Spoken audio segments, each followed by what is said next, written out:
escritório. Escritório de um advogado. Advogado que me contou esta história. Uma mulher, um misto de tristeza e de revolta. E ela queria uma orientação, queria um conselho, queria saber como funciona a lei. E uma longa história que ela confidenciou para o advogado. E evidentemente, trocando os nomes, vamos contar esta história. Uma história simplesmente fantástica. Uma história só ouvindo. Paula era uma garota rebelde. Paula, há 30 anos atrás, 30 e poucos anos atrás, era uma jovem que seria moderninha nos tempos de agora. Gostava de sair com um, gostava de sair com outro. Era da turma do ficar, quando não existia nem a turma do ficar. O pai dela, a mãe dela, chamavam a atenção, irmãs direitinhas, chamavam a atenção de Paula. Mas o negócio de Paula era Elvis Presley, rock, festival disso, festival daquilo, e ficava com um, ficava com outro. Paula era linda. Nos seus 16, 17 anos de idade, Paula era uma boneca. Mas ela não se ligava muito. Ela era do tipo, hoje fica com o Paulo, amanhã com o João, depois amanhã com o Joaquim. E é lógico, aconteceu o que tinha que acontecer. Um dia Paula engravidou. Um dia Paula ficou grávida. Nossa, a família dela, o pai era adventista, a mãe era evangélica também. Nossa, foi um Deus nos acuda naquela família. O pai queria bater, a mãe gritou, xingou, e o pai a colocou para fora. Filha vagabunda não ficava em casa. Lugar de prostituta não era em casa ao lado do pai, da mãe, de irmãs direitas. Ela que fosse pra rua. E ela foi. Agora fazer o que na rua? Fazer o que na rua? Ela começa bonita. Gravidez. O começo não foi muito difícil para ela. Começou a ganhar um trocado, saindo com um, saindo com outro. Subir na vida é difícil. Cair é a coisa mais fácil que tem. E não demorou muito tempo, não. Não demorou praticamente nada. E lá estava Paula se virando. Lá estava Paula no inferninho. Agora o pior é que ela estava grávida. Estava grávida, enquanto deu, ela ficou naquele inferninho. O dono do inferninho depois investiu nela. Falou, olha, você fica aí até nascer a criança, depois você vai pagando a despesa que você dá. E nasceu um menino. Bonito menino. Nasceu um menino que recebeu o nome de Maurício. Maurício. Ela, durante 2, 3, 4 meses, amamentou. Paula, quando viu o menino, a vida dela mudou. A vida dela, ela começou a encontrar sentido para viver. Era mãe agora. Ela precisava cuidar do filho. Ela começou a pensar, mas como poderia ficar com uma criança dentro de boate, inferninho, de casa de mulheres? Não, mas ela ganhava bem.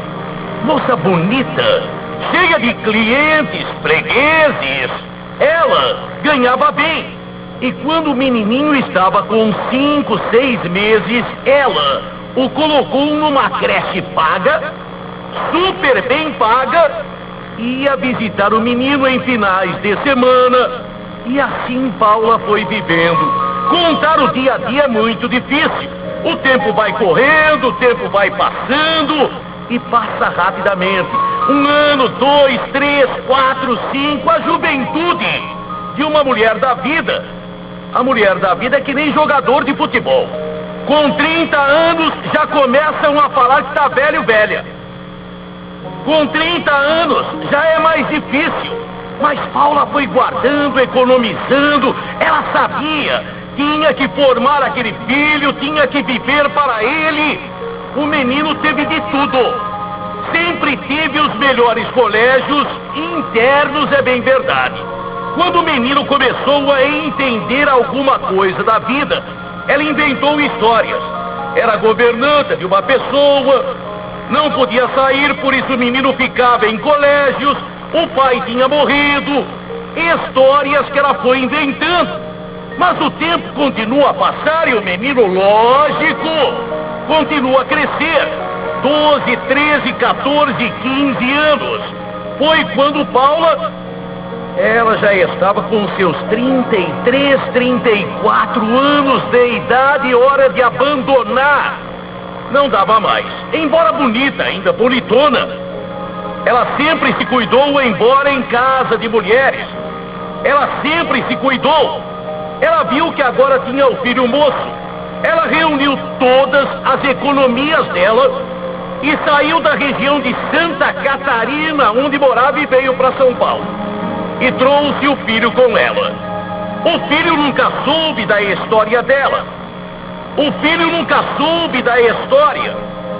Ela aqui em São Paulo, com suas economias, montou um bazarzinho, um pequeno bazar, e foi tocando a vida ao lado do filho. E sempre contando, olha, eu fui criada assim, histórias. Nunca falou que o menino tinha avô, avó, tias.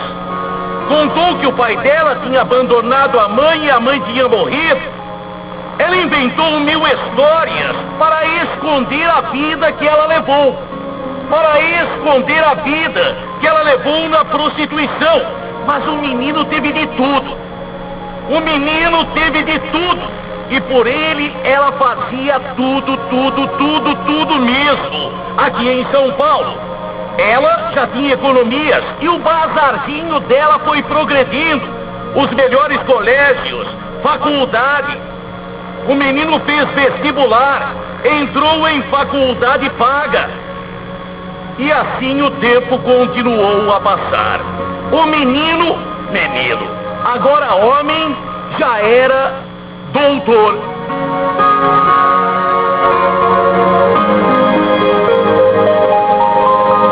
Foi quando ele conheceu uma moça, foi quando ele casou, ele teve um filho e tudo corria bem.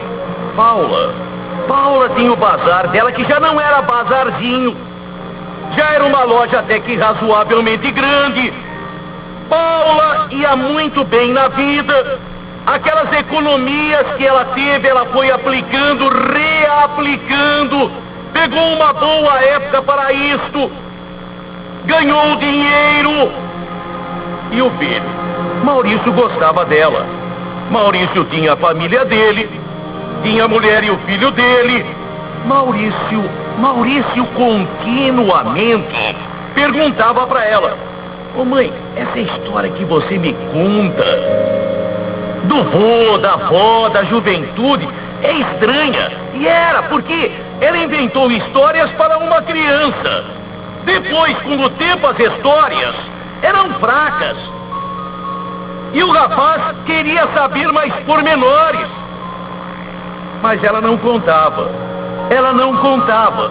Foi quando Maurício, por conta própria, decidiu investigar.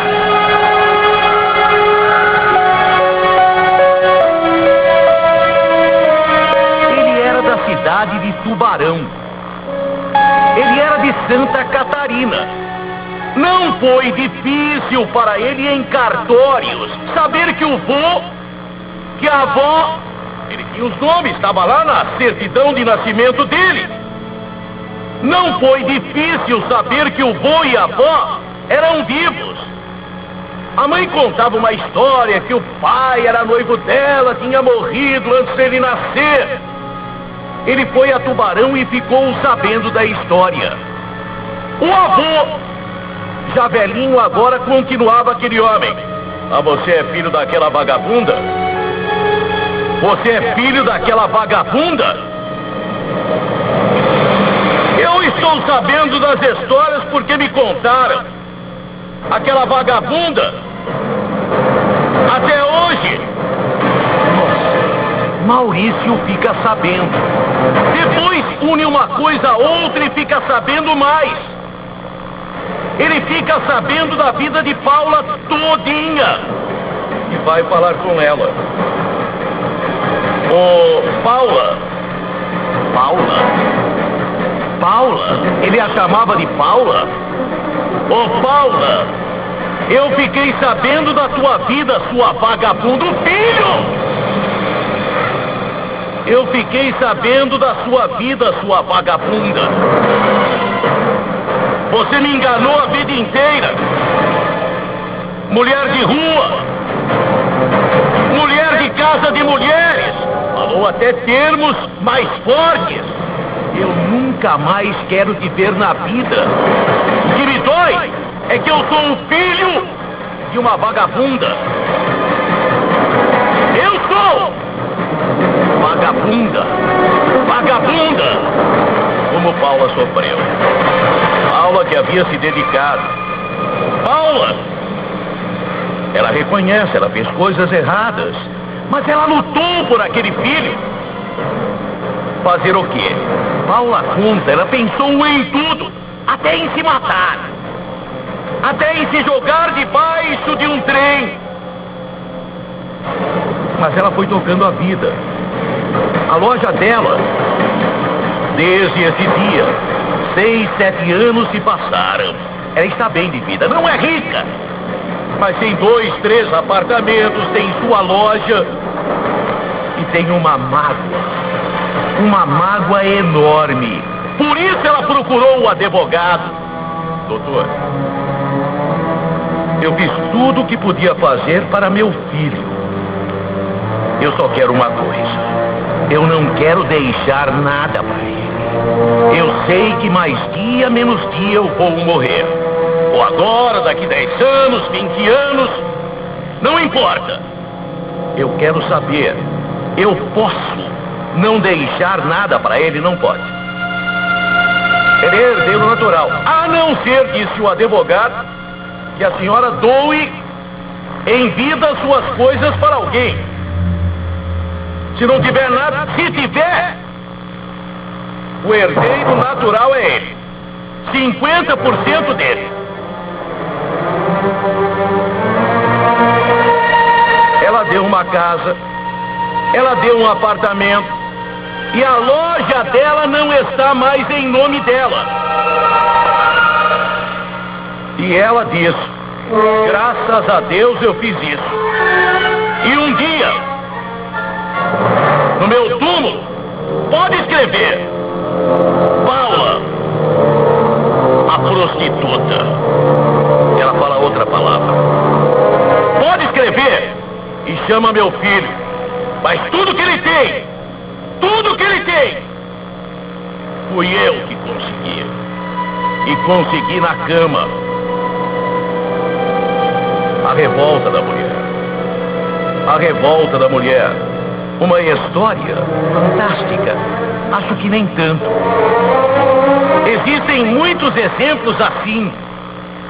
Mas uma história que a gente achou deveria contar. Brasil, o azar. Maneco era um homem comum. Nem muito trabalhador, nem vagabundo. Sabe o cara que trabalha? Cara que leva a vida, trabalha, mas se tem preguiça não vai. Se tem alguma dor de cabeça já não vai.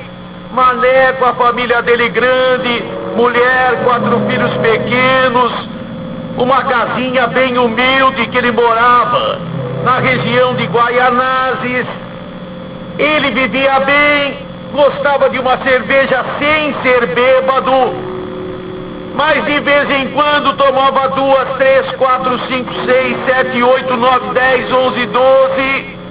De vez em quando nem bebia. Ele era mais ou menos em tudo.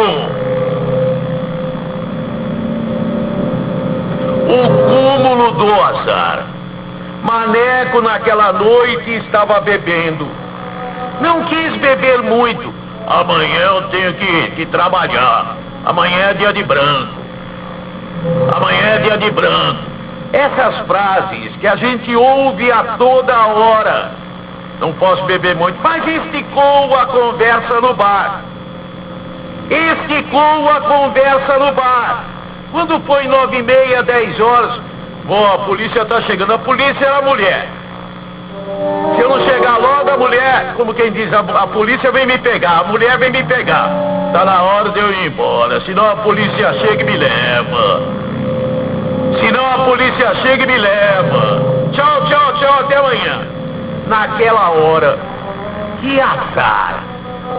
Foi um azar tremendo, foi um azar do cão. Foi um azar tremendo. Ele saiu, caminhou, não estava bêbado. Não estava bêbado. De repente ele ouve uma brecada. Um carro, parecia um Passat. Um carro deu uma brecada. Desceram 4 elementos fortemente armados, cercaram 2 e começaram a atirar. Ele viu tudo. Os elementos viram que ele viu. Os elementos... Cala a boca, hein? Cala a boca! Você não viu nada! Os elementos mataram Zinho e Tavinho. Zinho e Tavinho. Uma dupla de traficantes pé de chinelo. 2 traficantes pequeninos que foram mortos pelo grupo. Grupo do Passat, nem sei se era Passat. Mas que azar, ele testemunhou. E provavelmente ele conhecia os elementos. Provavelmente ele conhecia os elementos. Ele correu para a casa dele, se enfiou em casa. Ainda quando saíram, os elementos que mataram, você não viu nada, hein? Cala a boca, você não viu nada, hein?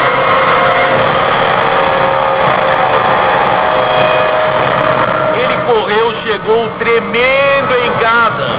Voltou pra mulher. Puxa, você nem sabe que eu vi agora. Você nem sabe que mataram 2 aí. E eu tava pertinho, eu vi tudo. Me dá um copo de água com açúcar. Água com açúcar pra ele? Água! Ele estava assustado. Ele falou pra mulher, eu vi tudo. Quem foi? Não vou falar. Eles falaram, eu vou morrer. Se eles souberem que eu falei, eu vou morrer. Eu não vi nada. No dia seguinte, no outro dia, uma notícia de jornal. Dupla morte em Guaianazes. Fulano de tal, vulgozinho, fulano de tal, vulgo Tavinho, foram executados. Foi execução. Testemunhas disseram. Aonde arrumaram que as testemunhas disseram? Aonde arrumaram que as testemunhas disseram? A única testemunha foi ele. Ele recebeu um recado. Já tá falando muito, hein, meu? O próximo a dançar é você. O próximo a dançar é você. Tá falando muito. Não falei nada. Não disse nada. Que azar que ele testemunhou. Que azar que ele teve. Que azar que ele teve. Justo ele ficou no bar um tempasso. Ficou no bar um tempão, saiu na hora errada. Na hora errada. Agora azar. Ele teve uma semana depois. Azar ele teve uma semana depois. Os comentários no bairro, Tavinho, sabe quem matou Tavinho? Foi fulano, foi ciclano, acho que foi por isso. Comentário de bairro. A polícia não tinha nem intimado ninguém. A polícia começou a investigar depois. Não, nem era investigação. Nem era investigação. uma viatura da Delegacia de Homicídios foi para o local. Sabe levar a intimação? Sabe o que é azar? Sabe o que é azar? A viatura parou, sabe aonde? Na porta da casa do Maneco. Tinha que parar num lugar. Parou na casa do Maneco, na porta. Os investigadores desceram, fizeram uma pergunta, duas para transeunte. Quando foram ligar a viatura, o cúmulo do azar.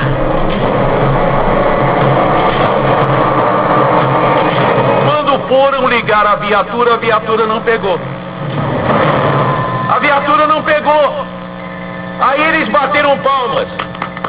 Dá uma ajuda aqui. Dá uma ajuda aqui, empresta uma ferramenta. Pediram para casa do Maneco. Para casa, a casa não empresta a ferramenta. Para quem estava na casa. E todo mundo olhando. Os assassinos. Não sei se os assassinos estavam olhando, mas tinha gente que sabia quem era que estava olhando. Oh, na casa do Maneco, uma viatura da Homicídios. Os caras consertaram a viatura e gritaram: obrigado, hein, senhor, o senhor ajudou muito. Precisando da gente, é só falar. A gente resolveu o problema. Resolveu, não era um homicídio. Resolveu o problema da viatura. Mas a notícia, sabe como é que é? Corre. Quem conta um ponto, aumenta um ponto. Quem conta um ponto, aumenta um ponto. Oh, teve polícia na casa do Maneco. E eu ouvi, agradecendo. Oh, você ajudou a resolver o problema. Eu acho que ele viu quem matou. Eu acho que ele viu quem matou. Que azar do Maneco. Naquela mesma noite invadiram a casa dele e mataram ele. A mulher disse: eu não vi nada, não vi, estava dormindo. Não acordei nem com os tiros. O azar de sair na hora errada do bar. O azar da viatura parar na porta da casa dele e quebrar. O azar do investigador ser educado e... obrigado, hein, você ajudou a resolver o problema. Mataram o Maneco.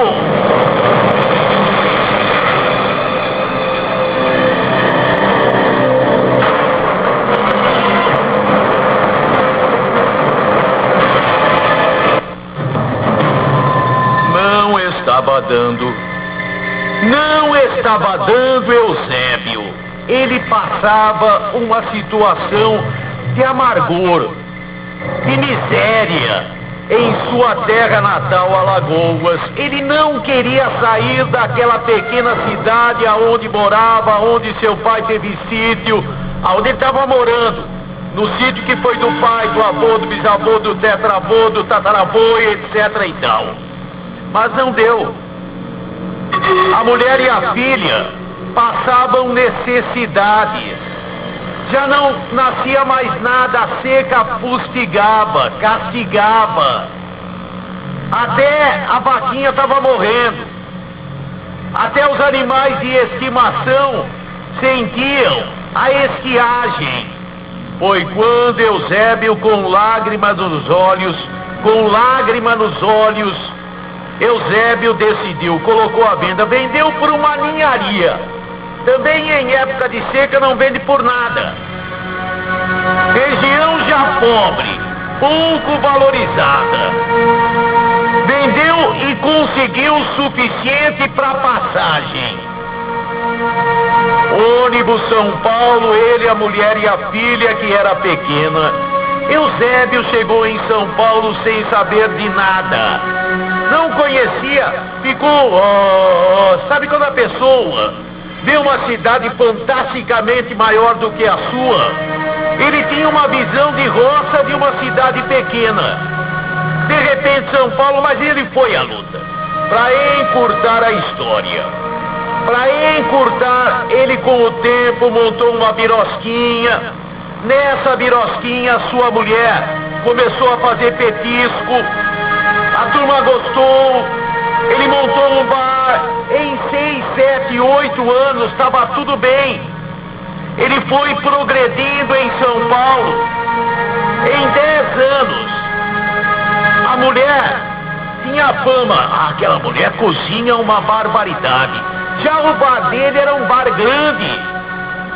Fazia sarapatel, buchada de bode, soja não, fava, a favada, o caldo de mocotó. Nossa, ele estava vendendo dobradinha. Estava vendendo uma barbaridade estava bem. Só que ele punha um rigor de moral no seu bar. Ninguém bebia demais. Se ele achava que a pessoa tinha tomado 2, 3 pingas, era o suficiente. Quer beber mais, vai no bar da esquina. Aqui é de família. Traficante nem pensar. Ele colocou uns 2, 3 pra fora do bar. Eusébio era um alagoano arretado.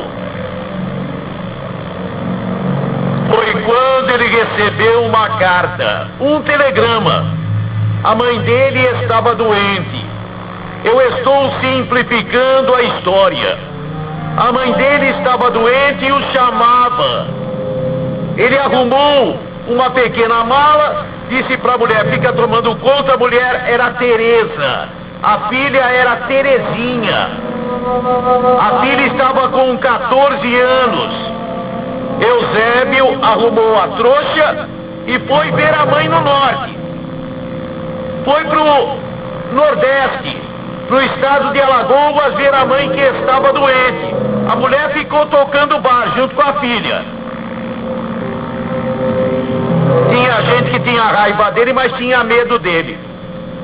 Na ausência dele, barbarizaram. Num determinado dia, 3, 4 elementos que se soube depois quem eram, entraram de capuz, mas deixaram cair capuz, quebraram o bar, quebraram garrafa por garrafa. O que quiseram levar, levaram. O que puderam levar, levaram. O que não puderam levar, quebraram. Vitrine, geladeira, quebraram tudo. E o pior, estupraram a mulher e a filha dele. Os 4 ou 5 ou 3 estupraram a mulher e a filha dele. Davam risada. Cadê o alagoano? Cadê o alagoano? Cadê o alagoano?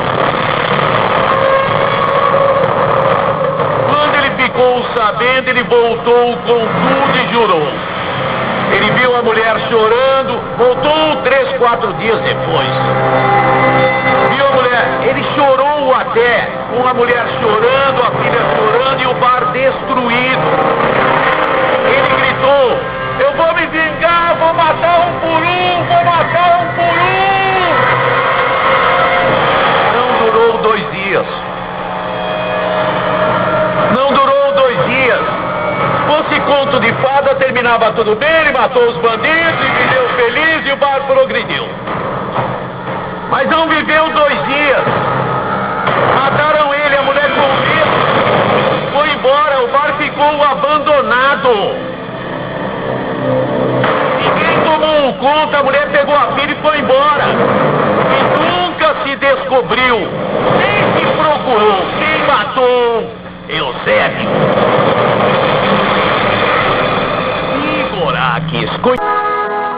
Camila era um doce. Doce, meiga, carinhosa, amiga, religiosa, estudiosa, obediente, meiga, um doce.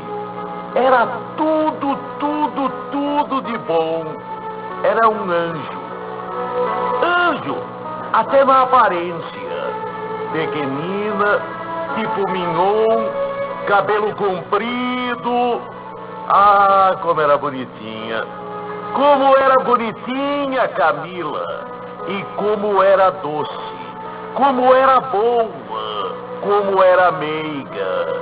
Camila, ela não sabia dizer não. Não sabia, não posso. Não, não, não, tudo que pediam para ela fazia. E o que não pediam também ela fazia. Quer água, pai? Um café, pai? Ô mãe, quer alguma coisa? Camila, na escola, ela sempre foi a menina, o docinho. A menina estudiosa, que sabia tudo, que entendia de tudo, mas que não esnobava ninguém. Ninguém. Não era de praticar esporte, não. Ela parecia de porcelana. Parecia uma boneca que se coloca numa prateleira, que se coloca numa estante. Camila, 19 anos. Camila se formou segundo grau. Camila não quis fazer faculdade. Camila, ela gostava de ir à igreja, gostava de ajudar na igreja. Ela preparava isto, preparava aquilo. Camila, ela e uma irmã, Thelma, como acontece muito, e acontece muito mesmo, ela e Thelma eram bem diferentes, até na aparência. Que Camila era doce, Thelma era sapeca. A Thelma era sapeca, boazinha, mas sapeca. Sabe aquela que gosta de dançar, de contar piadas picantes? Sabe aquela que gosta muito de namorar? E na aparência física também a diferença. Thelma, cabelos curtos. Thelma, mais vistosa. Se Camila era do tipo mais mignon, a Thelma já era do tipo mais cheio. Seios enormes que ela gostava de, em decotes generosos, mostrar. Thelma sabia era bonita e explorava esta beleza. Ela sabia que os homens viviam olhando cobiçosamente para ela. E ela fingia que não percebia, mas percebia muito bem. Camila, pelo contrário, se alguém olhava mais demoradamente, se um rapaz mais demoradamente olhava para ela vermelhava. Ela ficava ruborizada. Ela ficava envergonhada.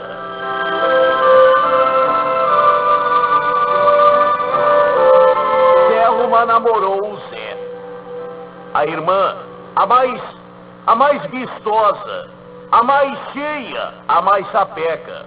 Namorou o Zé, namorou o João, namorou o Pedro, namorou o Mané, namorou o Alemão, namorou o pequenino, o grandão. Namorou e namorou e namorou e namorou. Thelma que dizia: a vida tem que ser aproveitada. E aproveitava. Thelma gostava de dançar. Thelma gostava de shows, de agitação. Não havia um só show que ela não fosse. Não havia um só convite de festa que ela não aceitasse. Já a sua irmã, não. Só se fosse a quermesse da igreja. Só se fosse uma festa de aniversário de uma amiga, ela ia e ficava até a hora do parabéns pra... Só! Depois o bailinho, depois a sequência, não. Thelma gostava de uma caipirinha. Camila, o máximo que ela bebia era um refrigerante. E nem refrigerante ela gostava muito, não. Nem refrigerante era bebida que ela toda hora bebesse. Camila, não pensem que ela era chata, porque não era. Não pensem. Doce, meiga, sorridente, alegre a seu modo. Não gostava de programas picantes na televisão. Detestava ouvir falar de violência. Gostava de ler. Gostava de música.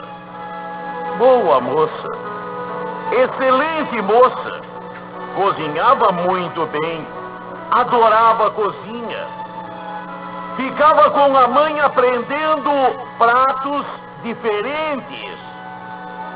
Ela gostava de aprender aquele bolo, aquele doce, prendada. Camila era prendada. Camila e Thelma, duas irmãs diametralmente opostas. Opostas mesmo. O que atraiu Gustavo em Camila? Gustavo era esportista. Gustavo era do tipo...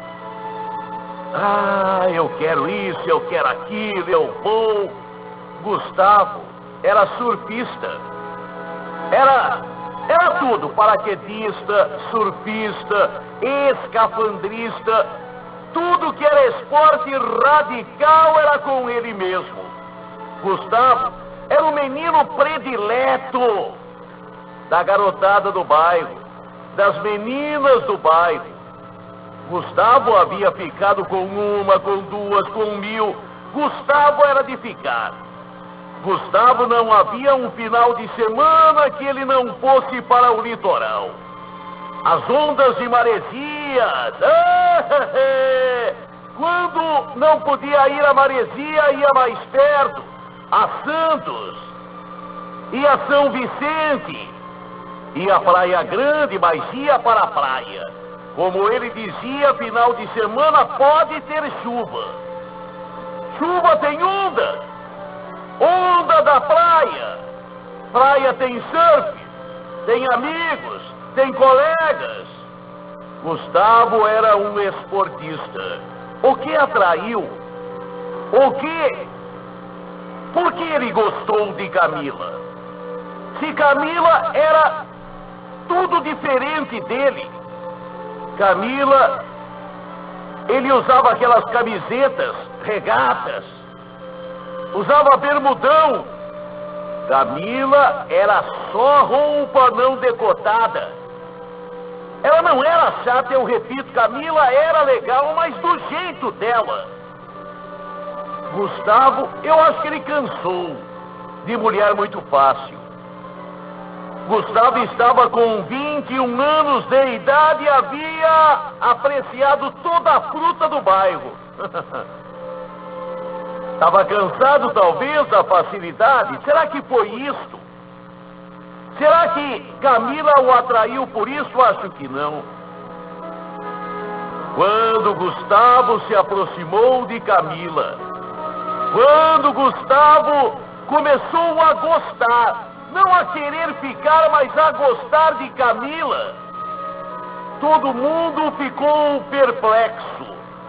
O Gustavo, a Camila, eles eram vistos passeando de mãos dadas na Praça da Matriz, junto da igreja, parados, conversando às vezes no banco em frente da igreja. Banco de jardim, bonito, né? E chegou-se... eu nunca, se tivessem me contado, eu não iria acreditar, disseram.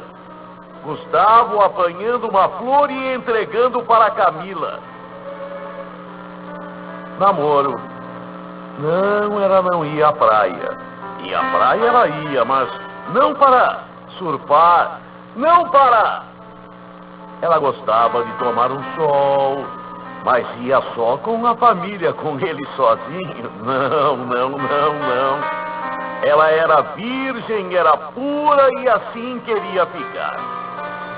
E assim iria permanecer até o dia em que o padre realizasse o seu casamento, porque casamento de véu e grinalda. Casamento com vestido branco era o seu sonho. Namoro bonito. Gustavo até começou a estudar. Não que ele não estudasse se não fosse na escola. Não, ele não estudava, ia na escola. Ele começou a estudar. A família de Gustavo ficou maravilhada.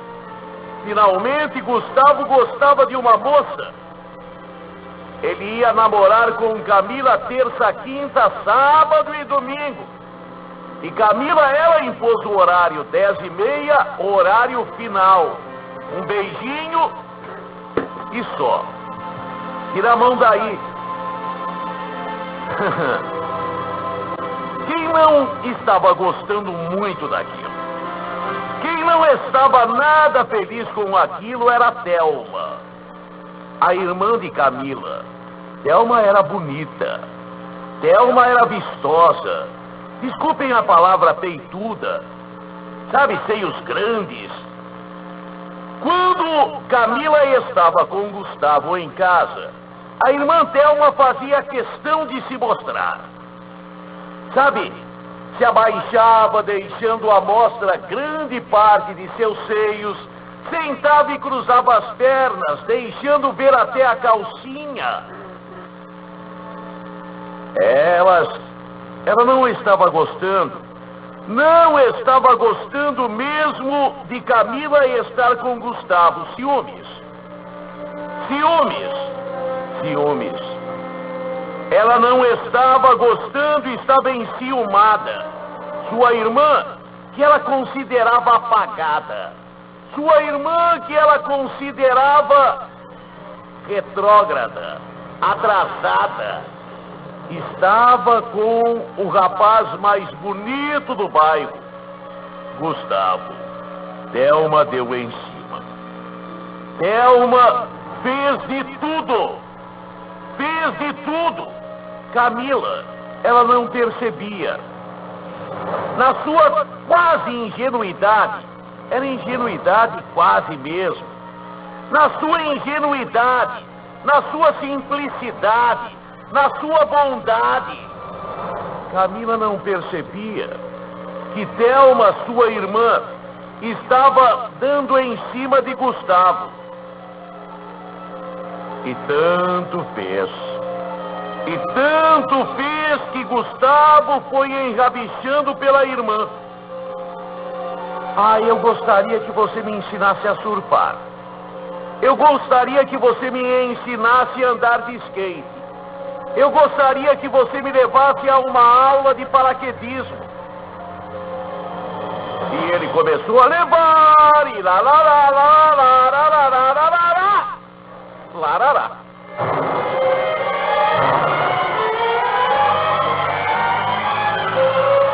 De repente, Gustavo virou.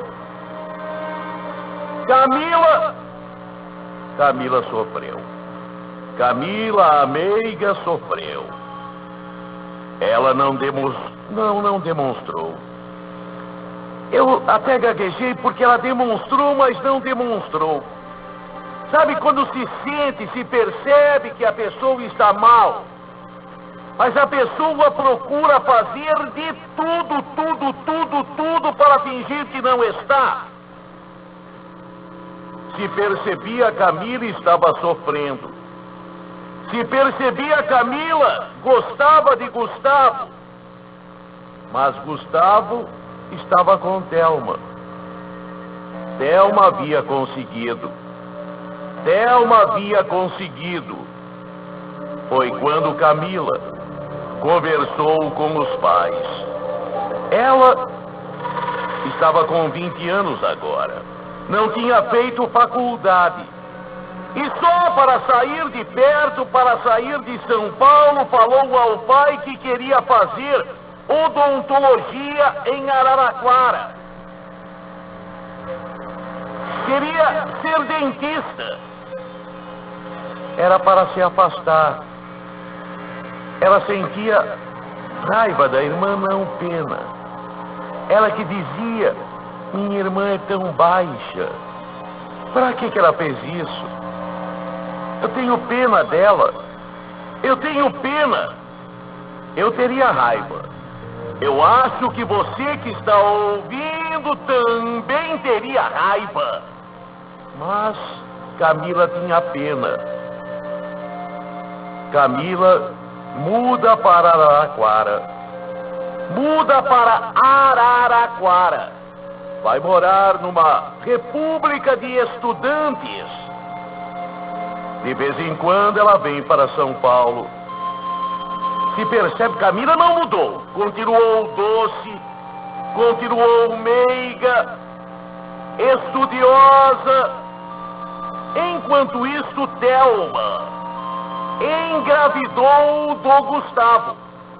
A irmã Sapeca, a irmã que deu em cima de Gustavo, talvez até para segurá-lo, porque inexperiente ela não era, muito pelo contrário. Ela tinha mais horas de cama que o Pelé de gol. Que urubu de voo, como se fala. Ela engravidou do Gustavo. E aí então ficou aquele negócio, e agora? E agora? E agora a casa? Sabe quando é aquele casamento forçado, aquele casamento sem sal, sem açúcar? Casa. Não é um casamento com festa, com felicidade, com convite, com programação. Não, casa. Vai no cartório, como é que casa? Marca aí pro dia... Que dia tem? 27, 26 então, vai, 27, 27, tá bom? Que horas? Sérgio, como é que faz? Gustavo casou com Thelma.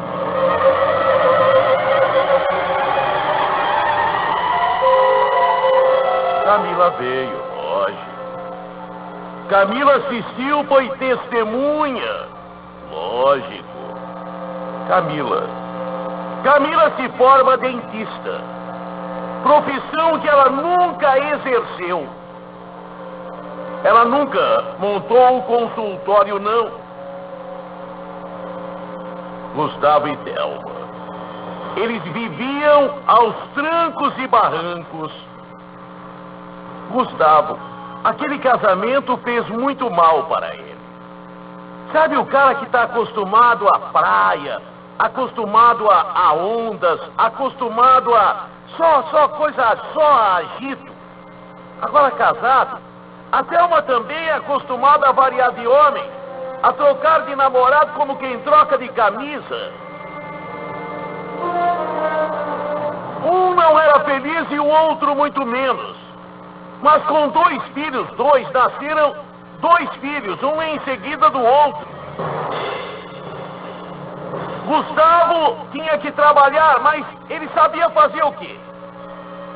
Nada. Só profissional de surf, de esporte radical ganha dinheiro. Ele não era profissional. Não era profissional, era praticante.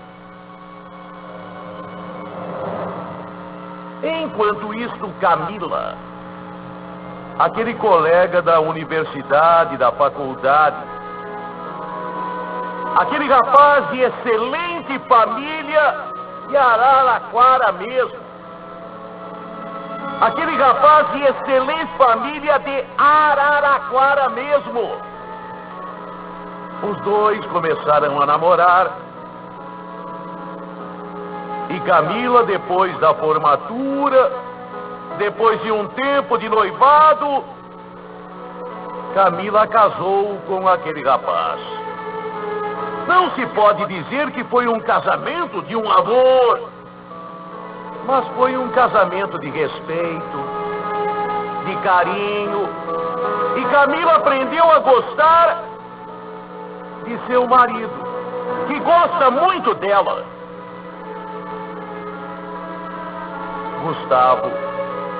Gustavo outro, né? Gustavo e Thelma, nossa, viveram se batendo. Um agredia o outro, delegacia. Nossa, ela deu 1000 queixas na delegacia da mulher e se defendia falando que ela não prestava. Mas entre tapas e beijos, mais 3 filhos nasceram 5. 5! Thelma, com 35 anos, Thelma não é mais bonita, não. Como não é bonita? 35 é nova, mas não é peituda, me desculpe. Mas agora caídos. Sabe a mulher quando fica judiada, quando fica... Sabe aquela caída? Gustavo foi embora. Gustavo mudou. Foi para o Rio de Janeiro, aonde se meteu em 1000 confusões e Gustavo está preso. Está preso num dos presídios do Rio de Janeiro. Thelma tem 5 filhos. Camila ajuda. É Camila que ajuda a Thelma. É Camila que, muito bem casada, é Camila que, com uma única filha, bonita a filha dela, bonita, bonita, bonita a filha de Camila. Camila mora numa belíssima casa em Araraquara. Camila tem uma vida extremamente feliz. E é Camila que todo mês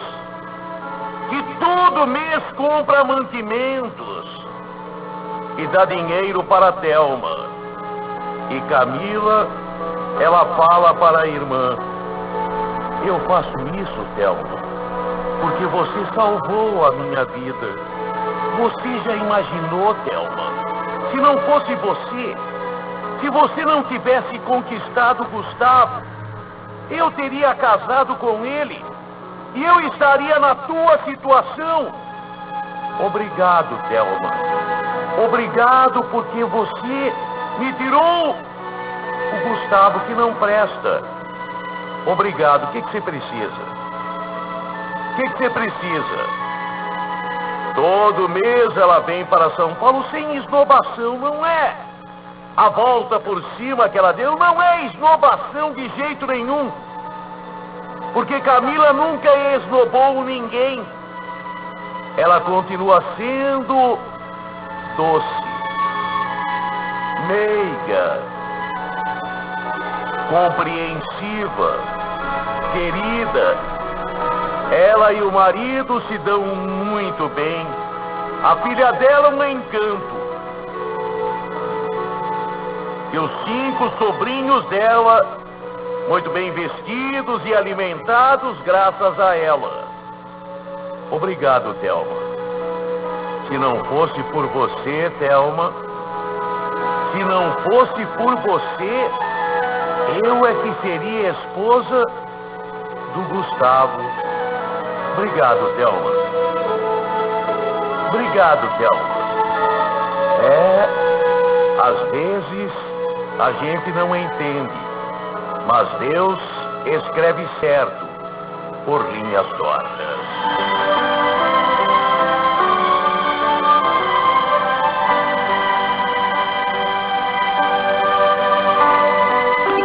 Uma história realíssima, super real e super conhecida no meio de jogadores, no meio de clube de jogo. Odete. Odete foi uma moça bonita. Era agora decadente, com 30 e poucos anos de idade, com 30 e poucos anos de vida. Odete não era nem sombra do que fora. Não era nem sombra da moça estonteantemente bonita que foi. Era bonita ainda, mas decadente. Decadente em tudo. Odete era do jogo. Saía com jogadores, gostava de jogar, perdia. Seu corpo pagou muita dívida de jogo. Odete passou na mão de um, Odete passou na mão de outro. já não tinha o mínimo crédito. Já ia nos clubes de jogo só para jantar, porque o jantar é gratuito. Embora Odete ainda mantivesse uma certa majestade, ainda tinha roupas boas, foi num dia que Odete apareceu com aquele médico. Foi num clube de jogo que Odete apareceu com o Dr. Rogério. Quem era o Dr. Rogério? Um excelente médico. Um médico de seus 48, 50 anos de idade. Ele era daquele tipo tímido, extremamente tímido. Sabe, médico. Acho que na profissão dele no hospital ele não era tímido. Mas no meio de jogadores, no meio de clube de jogo, ele era tímido, extremamente tímido. Ela o chamava de Benzinho. Benzinho, vem, senta do meu lado aqui, vamos jogar um pouquinho. E ele ficava sapeando. Sapeando é ficar olhando. Ele ficava sapeando ela perder. E ela perdia jamais do que podia, jamais do que devia. Perdia mais do que perdia. Como perdia mais do que perdia?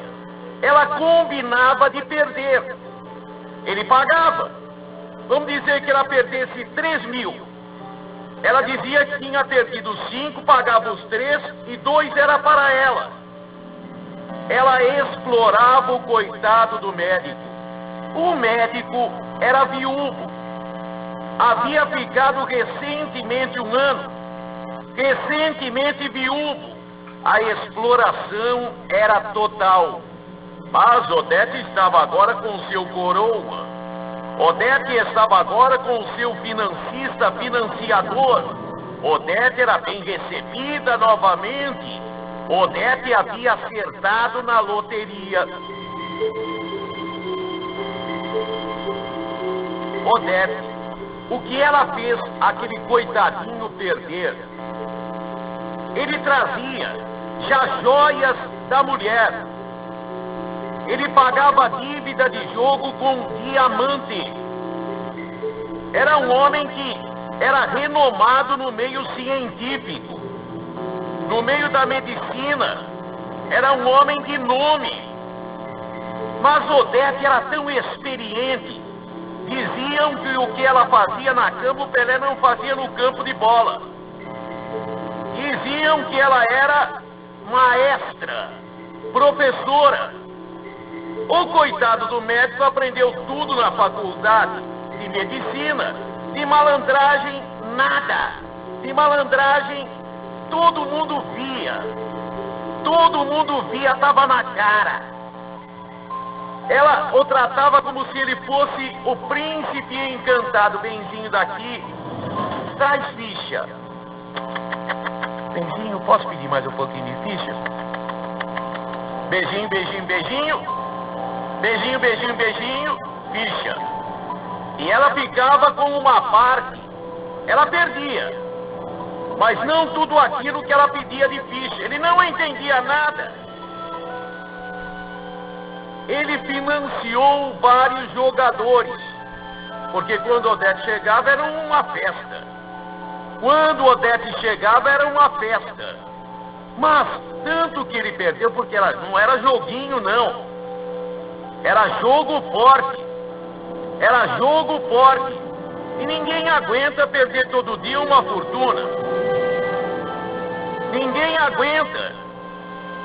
Noites e mais noites. Ele ficava do lado dela até de manhã. Aí saía para o hospital que era dele. Essa história é muito conhecida no meio do jogo. Dizem que ele andava no hospital dormindo. Ah, mas a presença dela, ele se apaixonou. O que ele viu? Ela era bonita, decadente, mas bonita. Mas era completamente diferente dele. Era completamente diferente dele.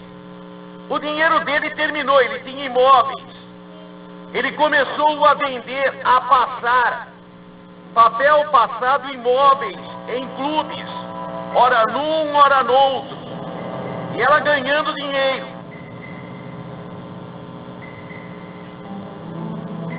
De repente, ele ficou devendo para todo mundo. De repente, ele já não tinha mais crédito. De repente, até o relógio de ouro dele foi empenhado num clube. De repente, ele ficou desmoronado. O que tinha foi embora. 6 meses, 8 meses, uma fortuna, porque ele era rico, foi rico. Ele tinha agora o hospital em sociedade com outros médicos, mas estava socialmente, cientificamente, etc. e talmente, estava arruinado. Economicamente, super arruinado, com dívidas para 20 anos. Foi quando Odete chega. Já não pode mais financiar, agora ela tinha dinheiro. Ela ganhou uma fortuna, dizem, fazendo um cálculo, que ela ganhou mais de 1 milhão. Imaginem o que ele perdeu. Ela ganhou 1 milhão roubando dele uma parte daquilo que ele pagava. Ele perdeu uns 4, 5 milhões. Fora a joia que ele pagou. Fora propriedades que ele deu. E agora nem Odete ficava com ele.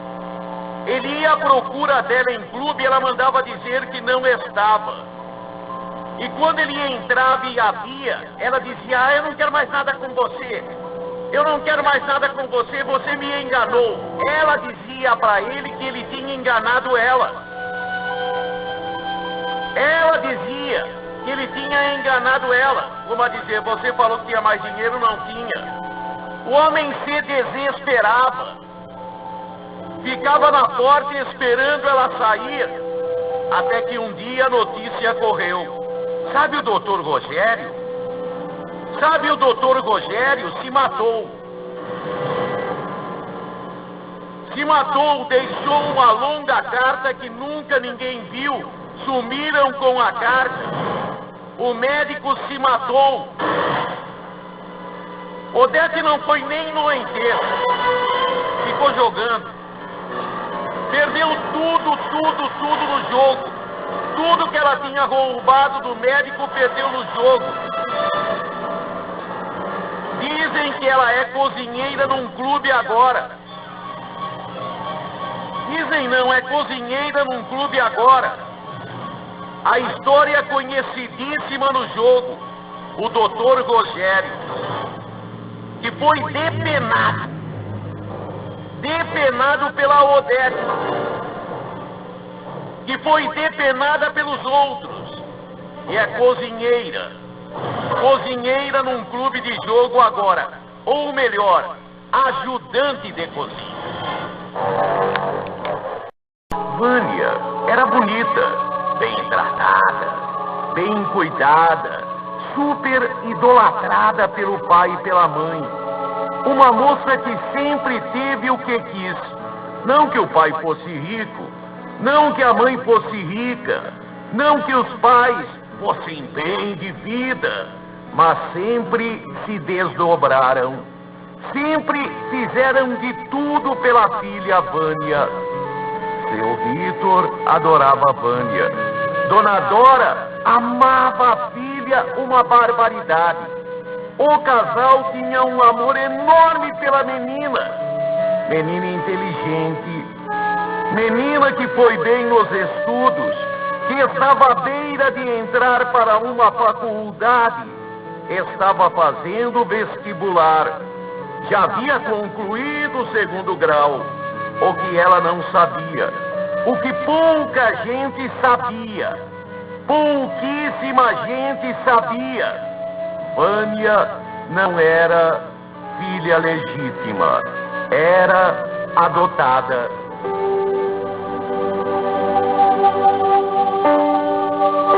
Uma história de amor. O casal, começo de casamento, quis ter filhos, não teve. Depois de 2, 3 anos, tinha uma empregada que trabalhava na casa. E essa empregada fazia comentários a respeito de uma vizinha que ela tinha. Uma vizinha que era má. Uma vizinha que tinha uma filhinha de 3 meses e judiava.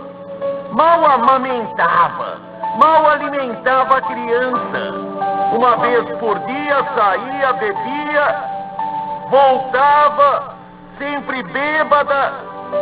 A menina era criada ao Deus dará.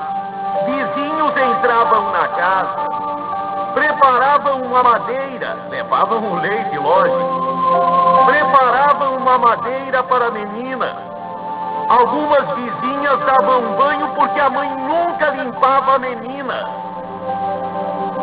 Era a vizinhança que cuidava da pobre menina.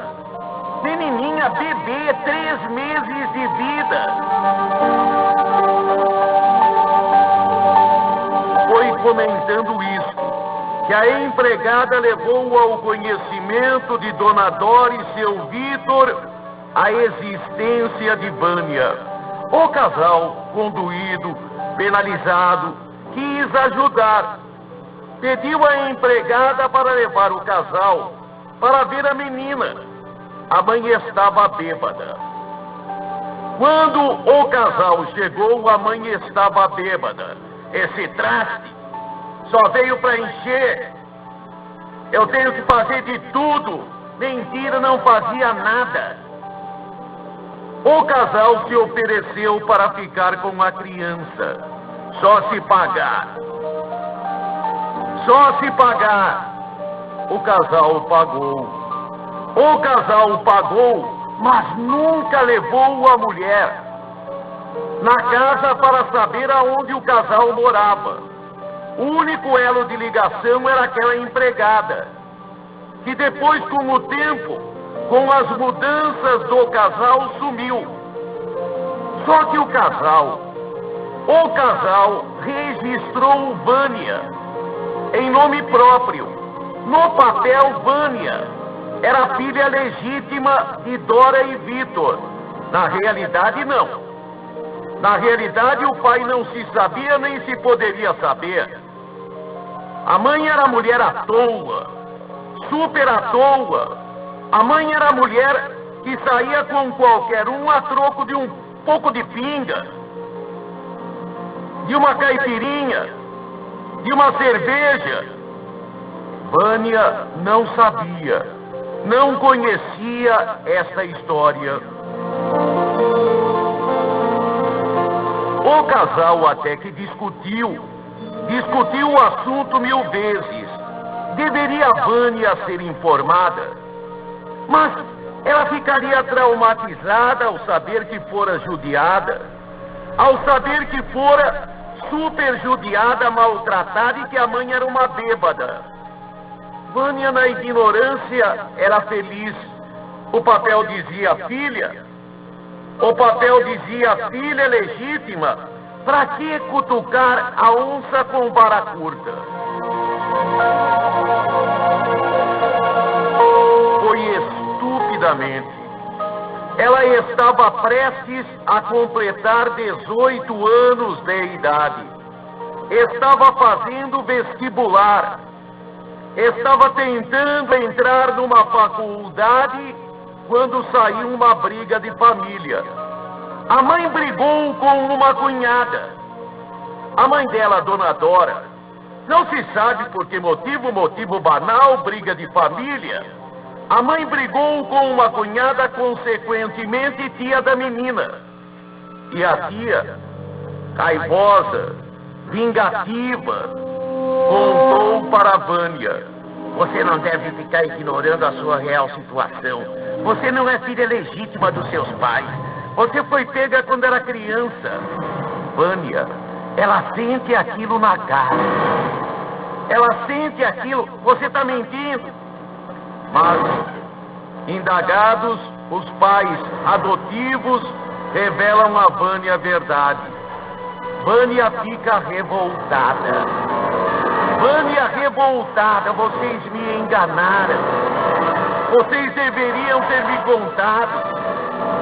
Ela, revoltada, esqueceu todo o amor que foi dado a ela desde que ela era menininha. Esqueceu tudo isso. Eu quero conhecer minha mãe. Eu quero conhecer minha mãe. Eu quero minha mãe verdadeira. Você não é minha mãe verdadeira. Isto doía no coração de Dora, mas era um direito. Se Vânia agora sabia e estupidamente soube a verdade, se ela sabia a verdade agora, era um direito ela querer conhecer a mãe. Mas era uma longa trajetória, 18 anos praticamente haviam se passado. Ajudada por Dona Dora e seu Vitor, que lembravam aonde morava a empregada, foram atrás. A empregada estava morando no mesmo local, e a mulher que não morava no mesmo local morava na mesma região. Foi localizada, bêbada, cara de vagabunda mesmo, de quinta categoria. A filha era a mãe dela. Dos 18 anos, ou quase 18 anos da menina, romanticamente ela encontrava a mãe. A mãe que bebia, e vivia vestida com roupas esfarrapadas, sujas. A menina: eu vou cuidar da minha mãe. Eu vou cuidar da minha mãe. Imaginem uma menina super bem tratada, super mimada até, ficando agora com aquela bêbada. Que mãe! Quando ela viu a possibilidade de ter dinheiro, não dinheiro, mas a possibilidade de não ter que sair com qualquer um para tomar a sua pinga, ela: filha, você é minha filha. Que bom, foi Deus que te mandou.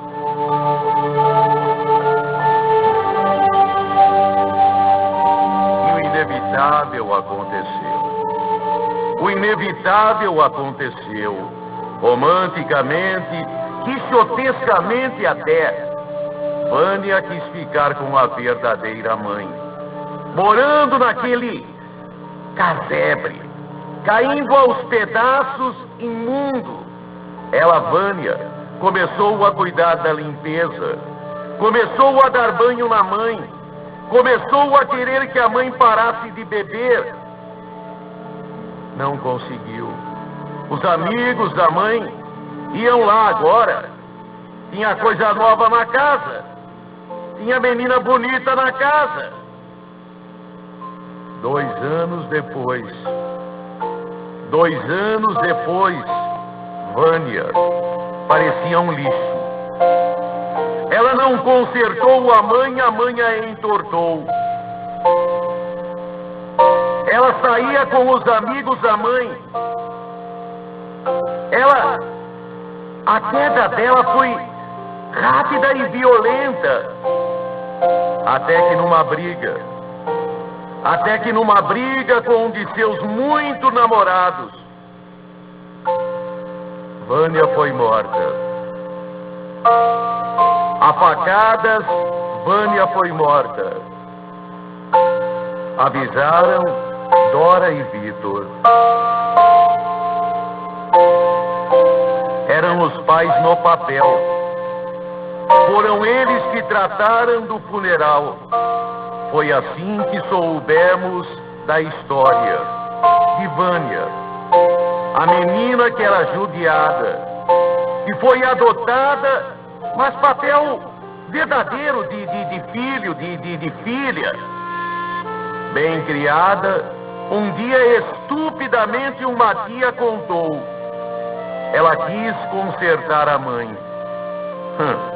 Uma maçã boa não conserta uma maçã ruim. Acontece sempre o contrário. A ruim é que estraga a boa. Essa regra tem exceções, mas muito poucas. A história de Vânia, a adotada.